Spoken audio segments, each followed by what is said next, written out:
Hare Krishna devotees, welcome to day 8 of our Bhakti Vaibhava seminar on Srimad Bhagavatam. Day 8 of our focusing on the second canto, and we are now in the third chapter. We're in the third chapter. And this third chapter, let me just check here. It's Pure Devotional Service, the Change in Heart. And we're in the first section, which is from verse 1 to verse 12, different goals for different worshippers. And we are going to continue on from verse 8. So, first of all, though, let us recite our prayers. Nama Om Vishnupadaya Krishna Prestaya Bhutale Srimati Bhaktivedanta Swaminiti Namane Namaste Saraswati Deve Gauravani Pracharne Nirvishesha Shunyavadi Paschitya Deshatarne Sri Krishna Chaitanya Prabhu Nityananda Shri Advaita Gadadha Shivas Adi Gaura Bhaktavrinda Hare Krishna Krishna Krishna Hare Hare Hare Rama Rama Rama Hare Hare Vanchakalpatarubhyascha Kripa Sindhubhya Evacha Patitanam Pavanebhyo Vaishnavebhyo Namo Namaha Srila Prabhupada Ki Jai. Let me just move this a little. Right. So here we go then, second canto, chapter 3, verse 8, and the section goes up to verse 12. So verse 8. One should worship Lord Vishnu or his devotee for spiritual advancement and knowledge, and for protection of heredity and advancement of a dynasty. One should worship the various demigods. So yes, we have a short purport here. Prabhupada explains the path of religion means progressing and developing a relationship with Lord Vishnu. Yes. Either in his Brahman feature, his Paramatma feature, or ultimately his Bhagavan feature, through advancing in knowledge, spiritual knowledge. So anyway, there's a description here.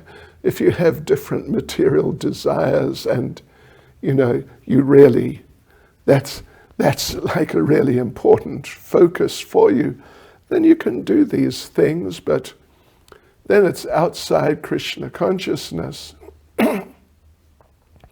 So Srila Prabhupada concludes the purport by saying, such different classes of worshippers of different demigods may ultimately reach the respective planets of those demigods within the universe.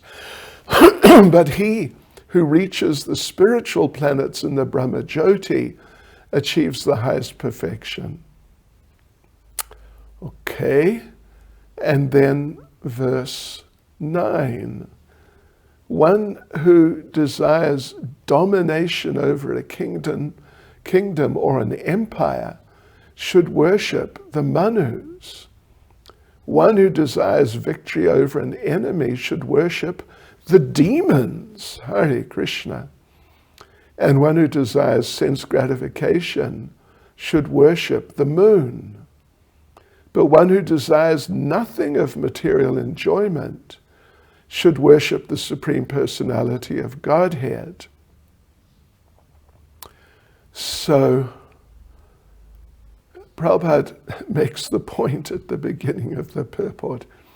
For liberated people, or in other words, particularly for serious devotees, all the enjoyments listed above, worship this one for that, etc., Prabhupada says they're absolutely useless. Yeah, that's our position. Anyway, it's like Srimad Bhagavatam has just recorded those things just for the record, really. For devotees, liberated people, these enjoyments are absolutely useless. And only the conditioned souls are interested. Any transcendentalist has no such desires. Any means impersonalist, mystic, whatever. So therefore, really, one should just worship the Supreme Lord. And the Prabhupada, he has this way of putting things sometimes really amazing. The leaders of nonsensical people are still more nonsensical because they preach openly that one can worship any demigod and get the same results. So this is not only against Bhagavad Gita and the Bhagavatam, but it's just foolishness. Prabhupada gives the example here, which he's given many times. If you buy a ticket, well, he says here, if you buy a ticket for Baroda, but you want to go from Delhi, Baroda, that's what you want to do. But, that's what you do. You buy a ticket, Delhi, Baroda, but actually you want to go Delhi, Bombay. So obviously you're not going to get to Bombay. It's just, So you worship any demigod, get anything. It's just simply foolish. So people with different desires worship differently.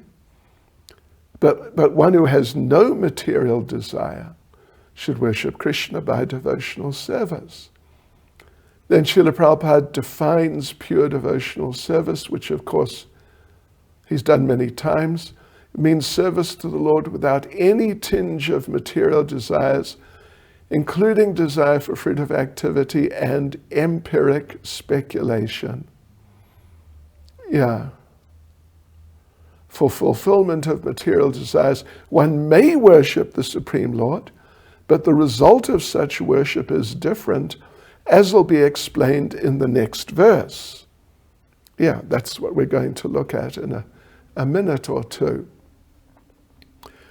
Right, so Srila Prabhupada says, generally, the Lord does not fulfill anyone's material desires for sense enjoyment, but he awards such benedictions to worshippers of the Lord, for they ultimately come to the point of not desiring material enjoyment.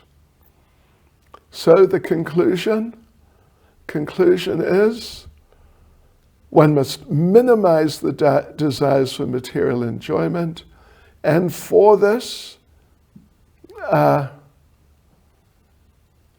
one should worship the Lord. Yes. Okay, so verse 10. A person, and this is a very famous verse, very famous verse. A person who has broader intelligence, whether he be full of all material desire, without any material desire, or desiring liberation, must by all means worship the Supreme Whole, the personality of Godhead. Right, so there's an extensive purport here, fairly extensive. Let's just go through this. So, only Krishna can award liberation to the impersonalists, because Brahmajyoti is not separate from him. So if you want to merge, then you should worship him by devotional service. And here Bhakti Yoga is stressed as the means of perfection for whatever you want to achieve. So in the previous chapter, it was stated that Bhakti Yoga is the goal of Jnana Yoga and Karma Yoga. And here it's stated that Bhakti Yoga is the goal if you want to get some benedictions from demigods. So, yes, so in this way, devotional service is being emphasized in all circumstances, and everyone should do it. So the second paragraph, akama. Akama means one who has no material desires. Akama sarva kama va. So yeah,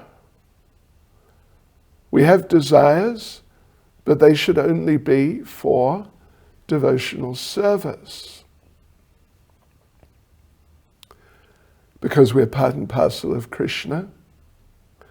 Jiva Goswami says that one should feel happy only by experiencing the happiness of Krishna. So this sort of intuition in perverted forms comes out in material life in forms like altruism, philanthropy, socialism.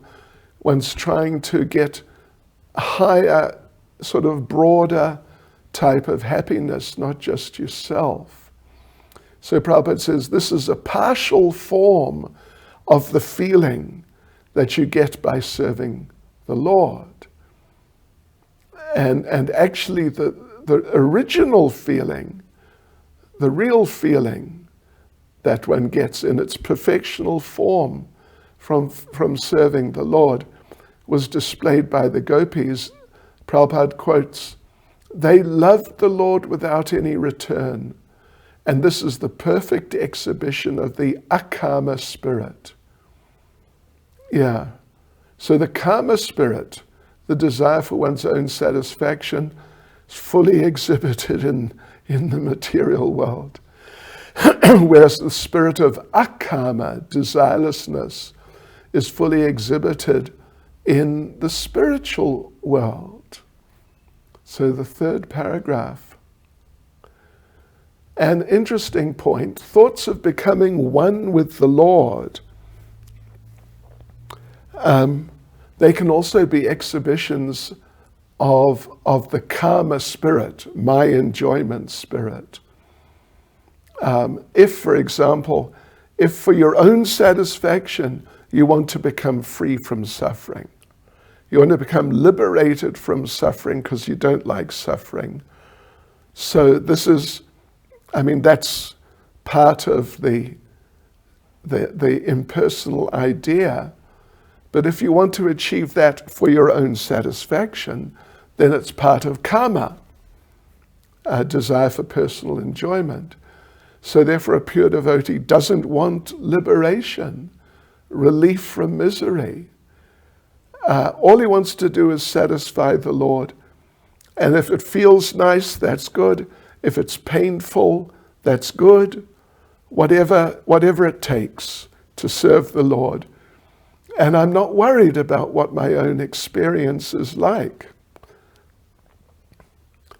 So, and Prabhupada gives the example that initially Arjuna wouldn't fight, but that was on the basis of karma. How will we enjoy if all of our associates are dead? Yeah. So that's a desire for personal enjoyment. But then when Krishna corrected him and he came to the point of pure devotional service, just wanting to please Krishna, then he fought, and then he was in the akama position. And then there's the fourth paragraph. Let's see. Right. Fourth paragraph. So in the verse, udaradi, mokshakama, udaradi. Yeah, akama sarvakama va, mokshakama, udaradi. Udaradi means one who has a broader outlook. And materialistic people worshipping little demigods, this is not a broad outlook. It's a narrow outlook. And therefore in Bhagavad Gita, Krishna says they're ritagyana, they've lost their knowledge, their senses, their intelligence. Ritagyana means the intelligence of one who's lost his senses. And anyway, one should understand you can't get any result from demigods without the sanction of Krishna. So therefore people with a broader outlook will see that the Lord is the ultimate authority. It's not just some narrow perspective of this demigod, and then if not that demigod, then another demigod. Not like that. Yes. So the Lord is the ultimate authority, even for material things. Yeah. So therefore people who have a bit of a broader outlook, no matter what they want, sense gratification, liberation, should all worship Krishna directly. Tivrena bhakti yogena, by bhakti, by devotional service. Right. And, best, of course, with no mixture of karma and jnana. So Prabhupada concludes the purport by saying, as the unmixed sun ray is very forceful and is therefore called tivra, similarly unmixed bhakti yoga of hearing, chanting, etc., may be performed by one and all regardless of inner motive. Yeah, and the point is, because it's very powerful. Yeah, it's very forceful, and it'll remove obstacles to whatever you want, but then eventually it'll even cut through that and take you to the transcendental platform. Okay, so verse 11.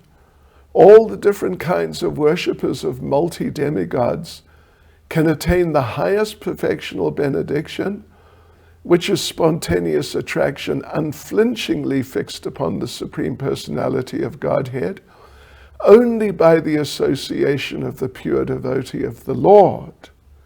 Wow, that's clear, isn't it? That's really powerful and very wonderful. So anyway, Prabhupada, as he's done many times, explains how the living entities in this world are just following the will of the wisp. Means it's just some sort of hallucination. It's got no substance to it, under the spell of material enjoyment.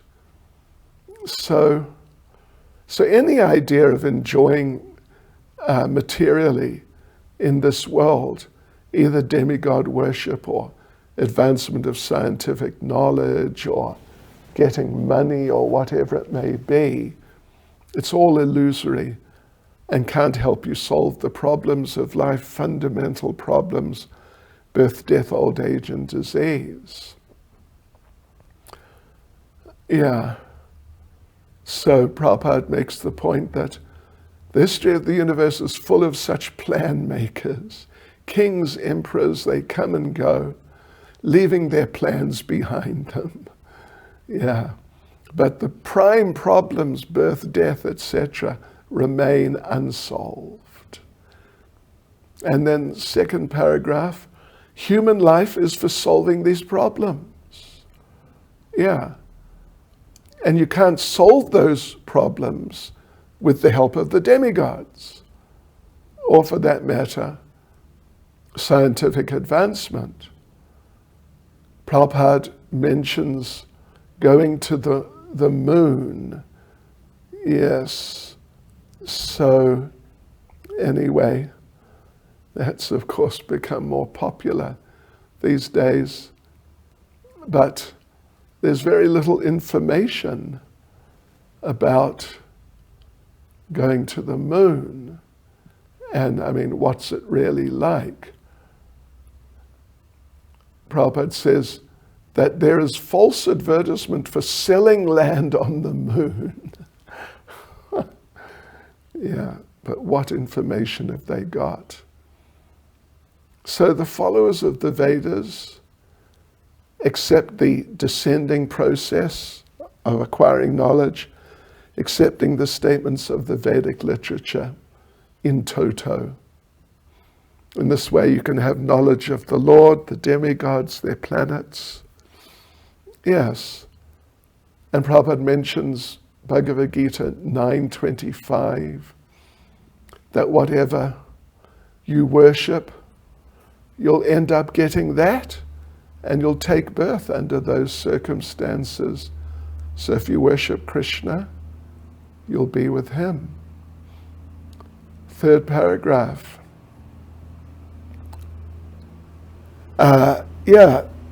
Bhagavad Gita makes the point that all the material planets will be annihilated, but if you go to the kingdom of God, life's eternal.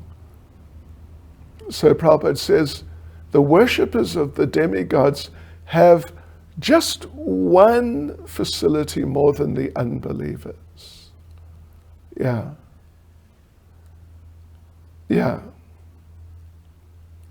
At least they accept the Vedas. But other than that, they're just going to take birth again, like everybody else, all the unbelievers. But at least they have the chance of learning about devotional service. Whereas gross materialists, they don't have that facility. So then the fourth paragraph is all very extensive. So unless the materialists, gross materialists, or demigod worshippers meet devotees, pure devotees, their attempts are a waste of time. Just the gross materialists or demigod worshippers. Only by the grace of divine people, pure devotees, can you achieve pure devotion, the highest perfection of life. Pure devotees can show the way. Otherwise, whatever you're doing, materialistic life, demigod worship, Prabhupada says, different phases of phantasmagoria. So Prabhupada concludes the purport by saying, they're nicely explained in the Bhagavad Gita also, but the Bhagavad Gita can be understood in the association of pure devotees only, and not by the interpretations of politicians or dry philosophical speculators. Verse 12, transcendental knowledge in relation with the Supreme Lord is knowledge resulting in the complete suspension of the waves and whirlpools of the material modes. Such knowledge is self-satisfying due to its being free from material attachment, and being transcendental, it is approved by authorities. Who could fail to be attracted? So the pure devotees, Prabhupada makes the point, pure devotees are being described, Prabhupada refers to Bhagavad Gita chapter 10 verse 9, how the devotees enjoy discussing about Krishna together. So that's a description of pure devotees. They're in bliss, even in sadhana bhakti, if they're under the spiritual master. And in the advanced stage, they realize their relationship with the Lord. Therefore, Bhakti Yoga is called Kaivalya. And Prabhupada refers to Srila Jiva Goswami that he quotes the Vedic version in this connection and establishes that Narayan is known as Kaivalya. Kaivalya meaning liberation. Narayan is known as Kaivalya, and the means to approach the Lord is called Kaivalya Panta, the path of liberation, the only way to attain the Lord. So it begins with hearing.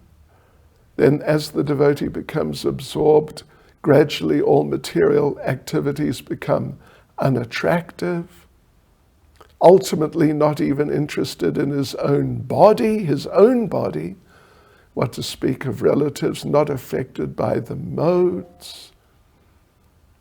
So first-class devotees come to that point by devotional service, but still, for the Lord's sake, they play the role of preachers and dovetail all interests, even mundane, just to help the neophytes. So Prabhupada concludes the purport by saying, Srila Rupa Goswami has described this action of a pure devotee as Nirabandha Krishna Sambandhe Yuktam Vairagyam Uchyate. Even mundane activities dovetailed with service to the Lord are calculated to be transcendental or approved Kaivalya affairs. Interesting. All right, that's the end of that section. Next section is from verse 13 to verse 16. Shaunaka inquires further about Maharaj Parikshit. Let's just read the verses.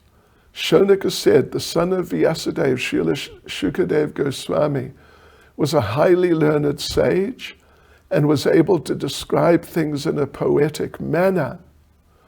What did Maharaj Parikshit again inquire from him after hearing all that he had said? 14. O learned Suta Goswami, please continue to explain such topics to us, because we're all eager to hear. Besides that, topics which result in the discussion of the Lord Hari should certainly be discussed in the assembly of devotees. Verse 15. Maharaj Parikshit, the grandson of the Pandavas, was from his very childhood a great devotee of the Lord. Even while playing with dolls, he used to worship Lord Krishna by imitating the worship of the family deity. And verse 16, Shukadev Goswami, the son of Vyasadeva, was also full in transcendental knowledge and was a great devotee of Lord Krishna, the son of Vasudeva. So there must have been discussion of Lord Krishna, who's glorified by great philosophers and in the company of great devotees. Yeah, so Shaunaka's inquiring further about Parikshit and the discussions between him and Shukadev. Verse 13, Shaunaka said, the son of Vyasadeva, Srila Shukadev Goswami, was a highly learned sage and was able to describe things in a poetic manner. What did Maharaj Parikshit again inquire from him after hearing all that he had said? So, pure devotee develops all good qualities. The 26 qualities of a devotee are listed out here. Yeah, you can have a look at them. But in relation to Shukadev Goswami, Krishnadas Kaviraj in Chaitanya Charitamrita says that Shukadev Goswami particularly, at least in this context here, particularly had the qualification of being poetic. Yes. So therefore his presentation of Srimad Bhagavatam is the highest poetic contribution He was a self-realized sage. In other words, he was a poet among the sages. Verse 14, O learned Sutta Goswami, please continue to explain such topics to us because we're all eager to hear. Besides that, the topics which result in the discussion of Lord Hari should certainly be discussed in the assembly of devotees. So again, as often happens, there's an fairly extensive purport. So first thing that Prabhupada brings out is how in verse 12 it was stated that even mundane things can be used in the Lord's service and are then transcendentalized. And he gives the example of the Ramayana and Mahabharata, which are recommended for the less intelligent people, women, Sudras, unworthy sons of the higher castes. Yes, so they're also accepted as Vedic because they're talking about the Lord. Yes, even though, at least in certain respects, they deal with politics and things like that. Some people think Ramayana and Mahabharata are not Vedic, but Bhagavatam describes them as, along with the Puranas, as being the fifth Veda. So, Bhagavad Gita is full of instructions for the less intelligent. How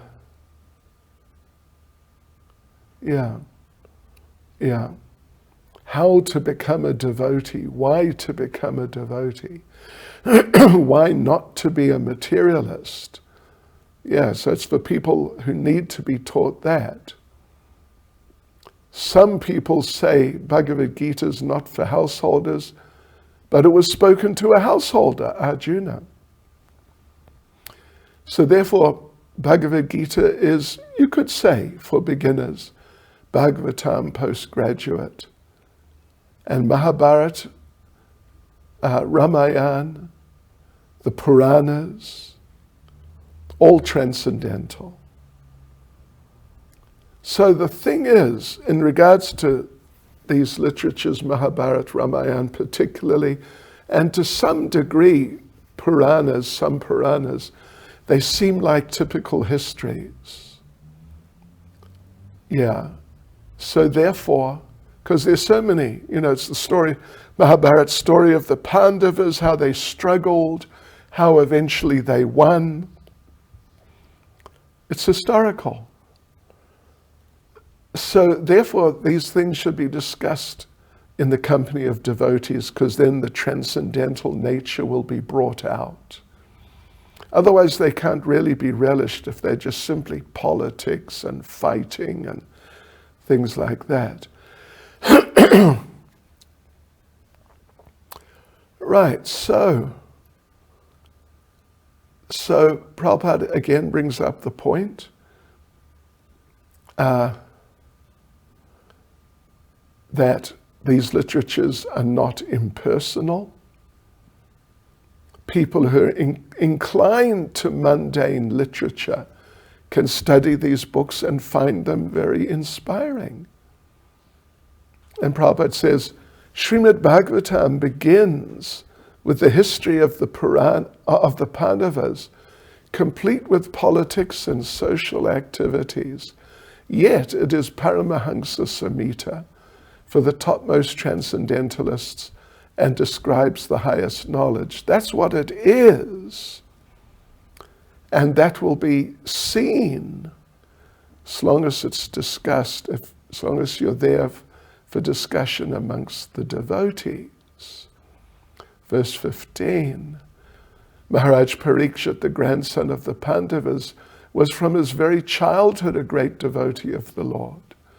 Even while playing with dolls, he used to worship Lord Krishna by imitating the worship of the family deity.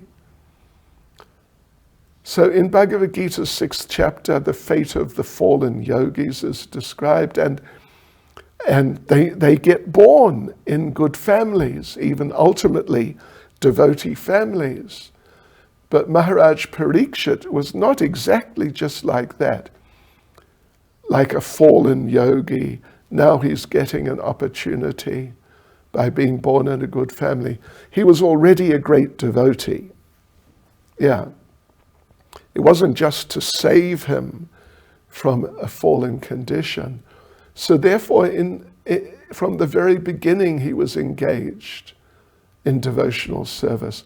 And in the purport here in the first paragraph, Prabhupada talks about his own childhood, how his father helped him in his Krishna consciousness. Same with Srila Bhaktisiddhanta. His father was Bhaktivinoda Thakur, who inspired him. And Prabhupada says, that is the way of all lucky Vaishnava families. The celebrated Mirabai was a staunch devotee of Lord Krishna as the great lifter of Govardhan Hill. So Prabhupada makes the point, and it's a really interesting point, the life history of these devotees, they're almost the same, at least in principle they're the same. And Jiva Goswami, Prabhupada refers to Jiva Goswami, who says, Parikshit must have heard about Krishna's Vrindavan pastimes because he used to imitate them with his friends. Yeah. And this is confirmed, Prabhupada says, by Sridhar Swami, Vishnu Chakravarti Thakur also. Yes. So such Mahabhagavats are Nityasiddhas, liberated from birth. But then there are also Sadhanasiddhas who are not perfect from birth. But Prabhupada makes the point, and it's a really important point. Ultimately, there's no difference. So therefore, even sometimes it's said that when a person doing sadhana becomes sadhana siddha, perfect through the sadhana, then they can be considered nitya siddha. That's a bit transcendental, isn't it? But anyway, Prabhupada says that ultimately there's no difference between nitya siddha and sadhana siddha. And you can become sadhana siddha simply by associating with pure devotees. For us, that means Prabhupada, particularly, and also his dedicated followers in the context of their relationships with Prabhupada. And Prabhupada gives concrete example, Narada Muni. In his previous life, he was the son of a maidservant, but he associated with great devotees, became a devotee, and became a uniquely qualified devotee, actually. Verse 16, Shukadev Goswami, the son of Vyasadeva, was also full in transcendental knowledge and was a great devotee of Lord Krishna, the son of Vasudeva. So there must have been discussion of Lord Krishna, who is glorified by great philosophers and in the company of pure devotees. So Shaunak is saying, if the discussion between Parikshit and Shukadev did continue and didn't finish here, then there must have been discussion of Krishna. Yes, because Shukadev was a great devotee. And in the verse, the term satam is used. Prabhupada says it's very important. It means the pure devotees who only want to serve the Lord. Only in their association can the glories of the Lord be properly discussed. So the Lord says his topics are full of spiritual significance, and once a person hears them in the company of satam, of devotees, great devotees, one can sense the potency and then come to the devotional way of life. So Prabhupada makes the point, actually both of them, the verse says, Shaunika says, Shukadeva was a great devotee, therefore there must have been discussion of Krishna, but Parikshit was too, from birth. Despite Parikshit being a king, Shukadev's a Brahmin. So not only did they discuss Krishna, but that's all they discussed. Yeah.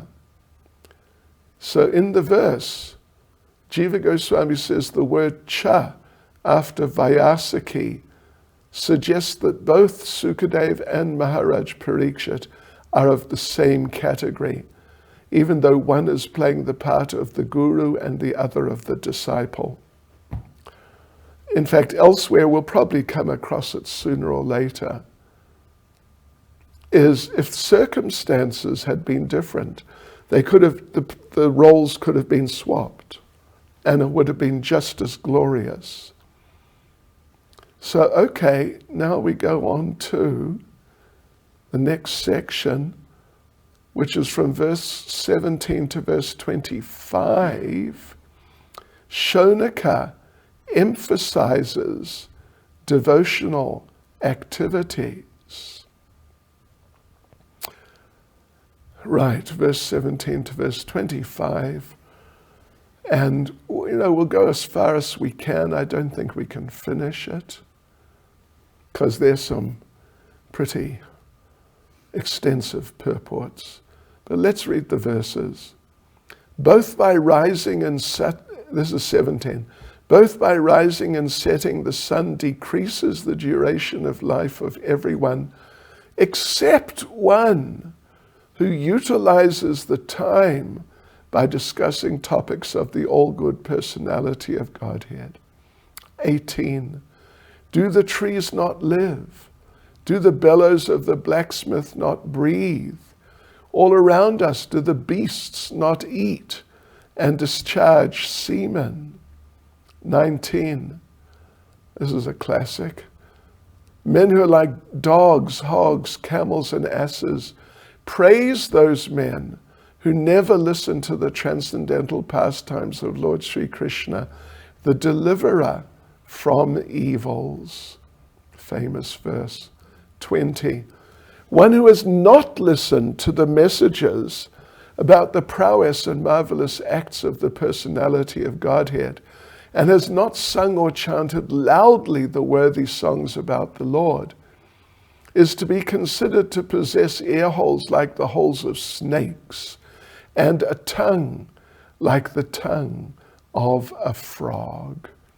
21. The upper portion of the body, though crowned with a silk turban, is only a heavy burden if not bowed down before the personality of Godhead, who can award mukti, freedom. And the hands, though decorated with glittering bangles, are like those of a dead man, if not engaged in the service of the personality of Godhead Hari. 23. The eyes which do not look at the symbolic representations of the personality of Godhead Vishnu, his forms, name, quality, etc., are like those printed on the plumes of the peacock, and the legs which do not move to the holy places where the Lord is remembered are considered to be like tree trunks. 23.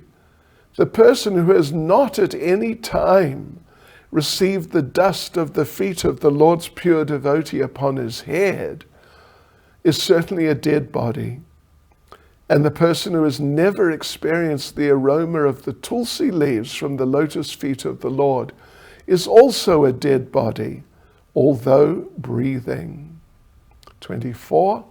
Certainly that heart is steel-framed, which, In spite of one's chanting the holy name of the Lord with concentration, does not change when ecstasy takes place. Tears fill the eyes and the hairs stand on end. That's another famous verse, and with a mega purport. 25, O Sutta Goswami, your words are pleasing to our minds. Therefore, please explain this to us, as it was spoken by the great devotee Shukadeva Goswami, who's very expert in transcendental knowledge, and who spoke to Maharaj Parikshit upon being asked. All right, so we start with verse 17. And as we read, it's Shonaka emphasizing devotional activities. So, okay, first of all, verse 17, both by rising and by setting, the sun decreases the duration of life of everyone, except one who utilizes the time by discussing topics of the all-good personality of Godhead. So yes, there's a fairly extensive purport here. It's confirming the importance of utilizing the human form of life through doing devotional service, realizing our relationship with the Lord. And even just a tiny little fraction of time cannot be compensated by any amount of gold. Human life is given for God realization, but people are using it for sense gratification. Yeah.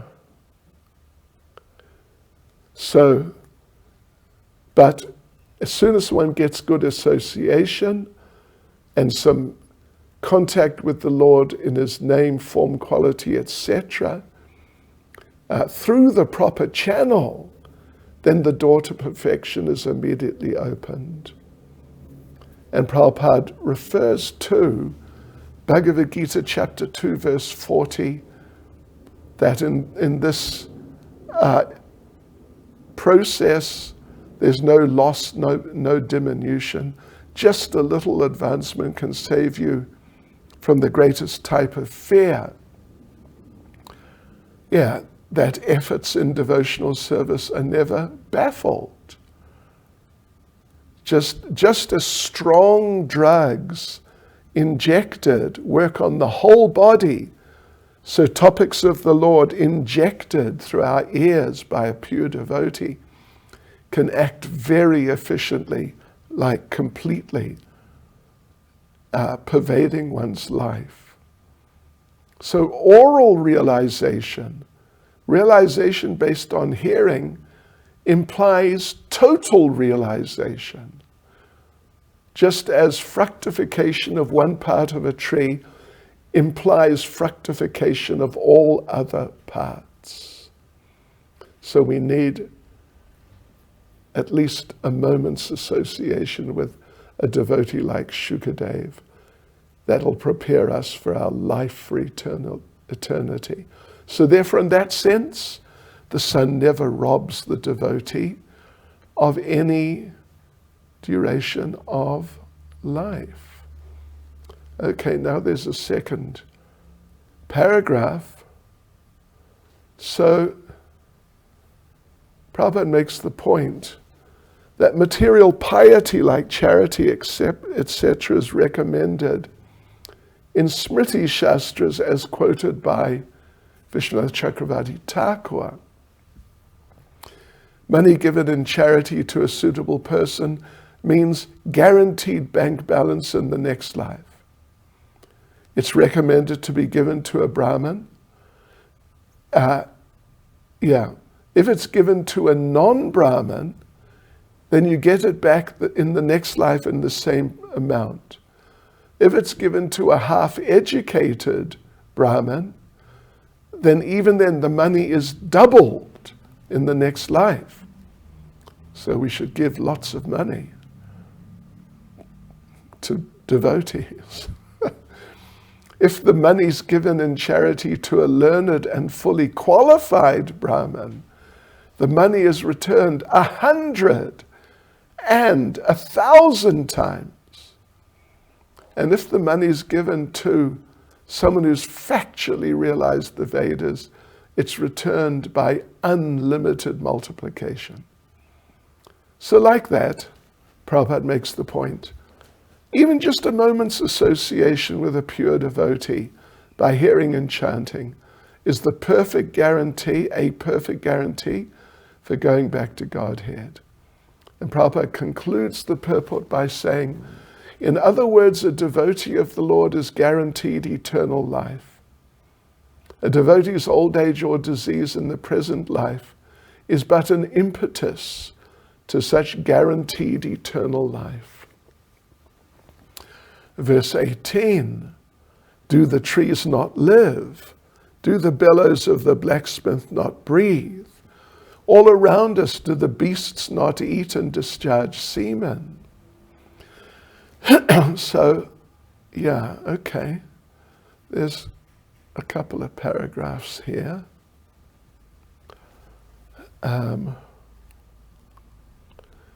First paragraph, Prabhupada pointing out the shortcomings of the materialists. Materialists say, no part of life is meant for discussing theology, only for eating, sleeping, etc. And they want to live forever by scientific advancement. And the scientists have many foolish theories which promise that. But the Bhagavatam confirms life's not for economic development or for hedonism, solely for tapasya, for purifying one's existence through austerity, engagement in devotional service. So then there's another paragraph, it's quite a bit longer. The materialists want to extend this life as long as possible because they don't believe in a next life. And this is creating havoc in human society. Oh, it's amazing, isn't it? But even if they live more than 100 years, doesn't mean human civilization will advance like in quality and depth of understanding. Bhagavatam says certain trees live for hundreds or even thousands of years. The Imli Tal in Vrindavan was there at the time of Lord Chaitanya. Yeah, Prabhupada mentions that, which is said to have been existing since the time of Krishna. In the Calcutta Botanical Garden, there's a banyan tree said to be more than 500 years. Many such trees around the world. But Shankaracharya only lived 32 years. See the impact he had. I mean, even though it's Mayavad, but still. And Lord Chaitanya was present for 48 years. So are the long lives of these trees more important, more beneficial than the lives of Shankara and Lord Chaitanya? So long life with no spiritual value, not important. Just like the bellows breathe. You know what a bellows is? Yeah, you know, for sort of developing a fire, blowing air. Bellows breathe doesn't mean they have life. Some people say that the life of a tree and the life of a human can't be compared because the tree can't enjoy life by eating nicely and, doing so many things. So then Bhagavatam asks whether animals like hogs and dogs who live with humans, don't they eat and enjoy sex? Yeah. So in the verse, other animals, the politicians are big animals, the people who worship them or follow them are other animals, small animals. Means people planning a better version of animal life by eating and sleeping, etc. They're also animals in human forms. So Prabhupada concludes the purport by saying, a society of such polished animals cannot benefit suffering humanity. For an animal can easily harm another animal, but rarely do good. 19. Men who like dogs, hogs, camels, and asses praise those men who never listen to the transcendental pastimes of Lord Sri Krishna, the deliverer from evils. So this is a very famous verse and very important and obviously very vivid verse, and it has a real extensive purport. And Prabhupada makes the point, first of all, the general mass of people no better than animals.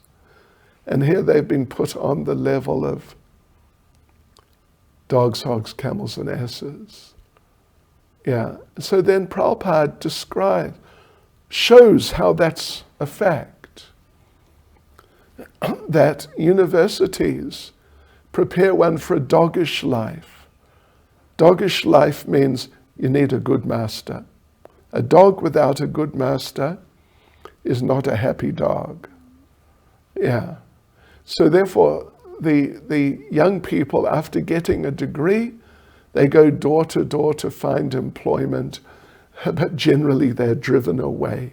So it's hard to find a good master. Prabhupada says, as dogs are negligible animals and serve the master faithfully for bits of bread, a man serves a master faithfully without sufficient rewards. Yeah. You know, there's one devotee, Gopinath Prasad. I don't know if you know Gopinath Prasad. He's from South Africa, but he's in India, I guess. He was working in computers for a company which was, they had a contract with some government organization, but he was doing the work.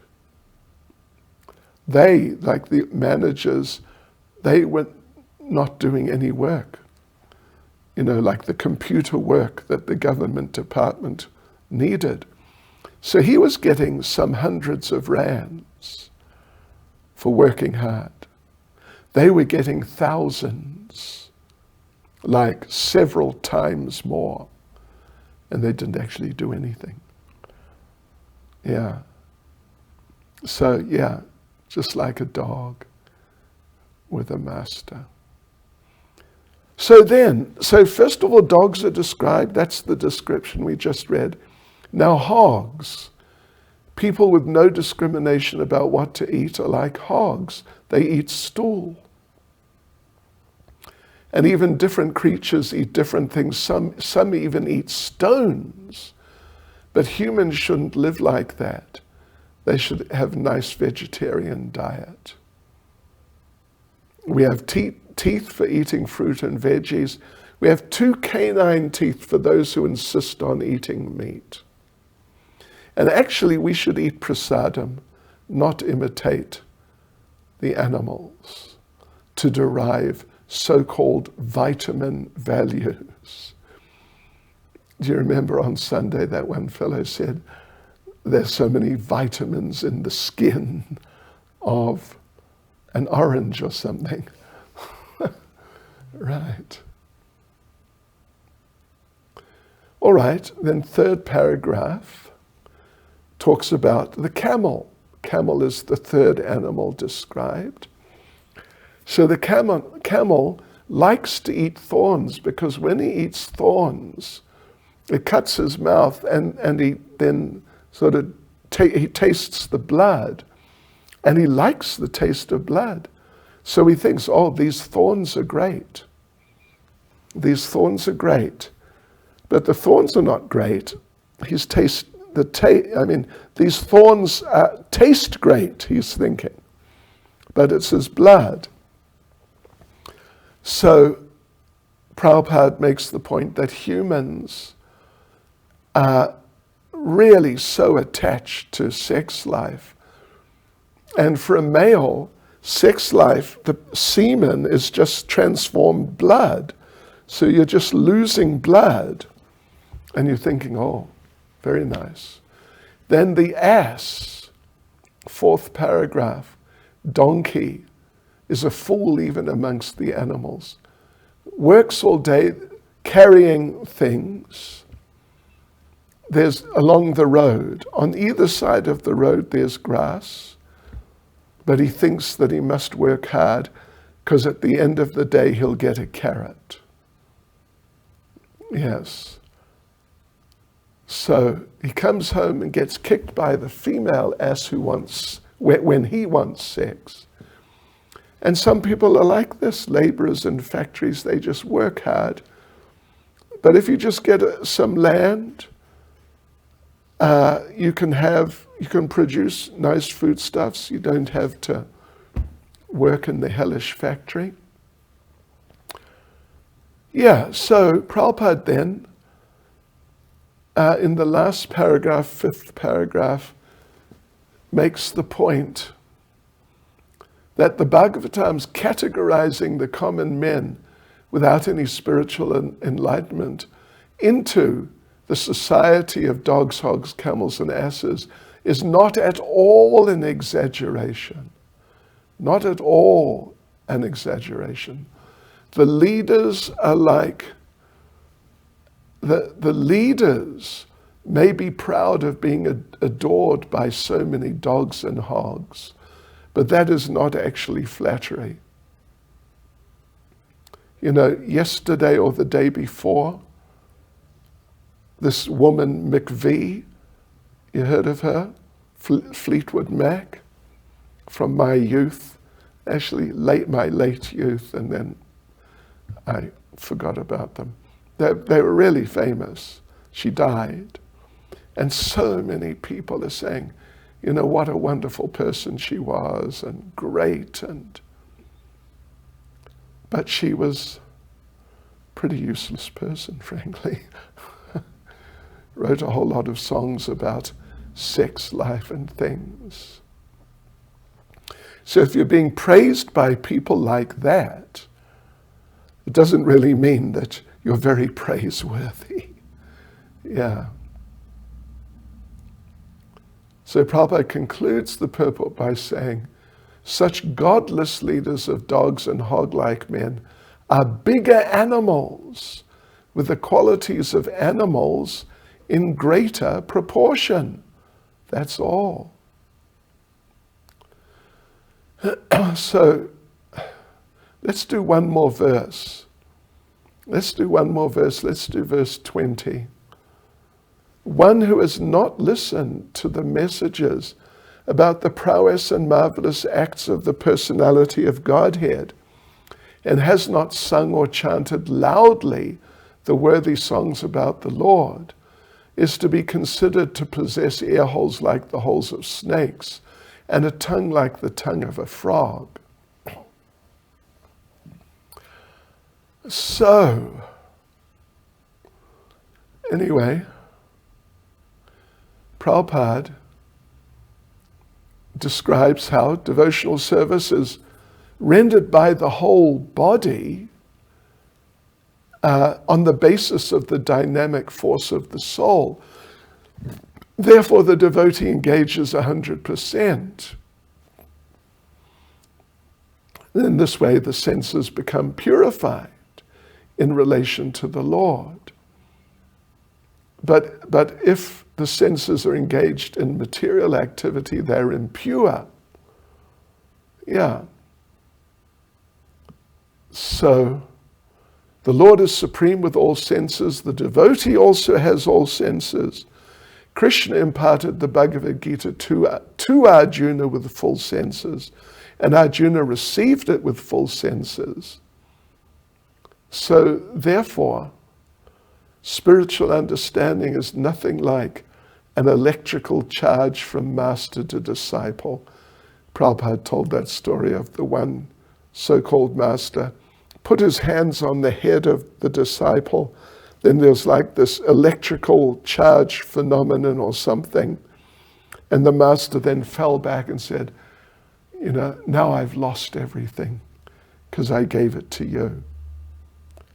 Completely ridiculous. The more one gives, the more one gets. So at the end of the first paragraph, Prabhupada says, in Chaitanya Charitamrita, it's said that one should receive the teaching of Lord Chaitanya with intellect and full senses, so that one can logically understand the great mission. Then Prabhupada goes on to a second paragraph. In material life, of course, the senses are engaged in mundane things, not hearing about Krishna, hearing about, whatever goes on in the world. So the ears are being filled with rubbish. Therefore, Bhagavad Gita and Srimad Bhagavatam should be preached all over the world. That's the duty of the devotees, and particularly the pure devotees who've heard them from proper sources. And so many people like to speak, but if they're not trained in Vedic wisdom, they talk nonsense. And people who have no sense, they receive them, listen to them. So, as people are receiving news from all sorts of sources, they should be receiving the topics of the Lord. And in terms of the verse about the snakes and the frogs, Prabhupada, towards the end of the purport, makes the point, the frogs croak loudly. And when they croak, they attract the snakes to eat them. It's like calling out, here I am, over here. This is where I am. Come and get me and eat me. Yeah. So Prabhupada says, the frogs croak loudly, and the devotees should preach loudly. The human tongue is for talking about Krishna, not for croaking like a frog. Yeah. So the tongue, which is chanting nonsense, is like a prostitute. Asati, asati, the term is used. The term is used in the third line of the Sanskrit. Asati, jiva asati, jiva the tongue, asati, useless or just like a prostitute. When chanting some nonsense. Hare Krishna. Srila Prabhupada ki jai.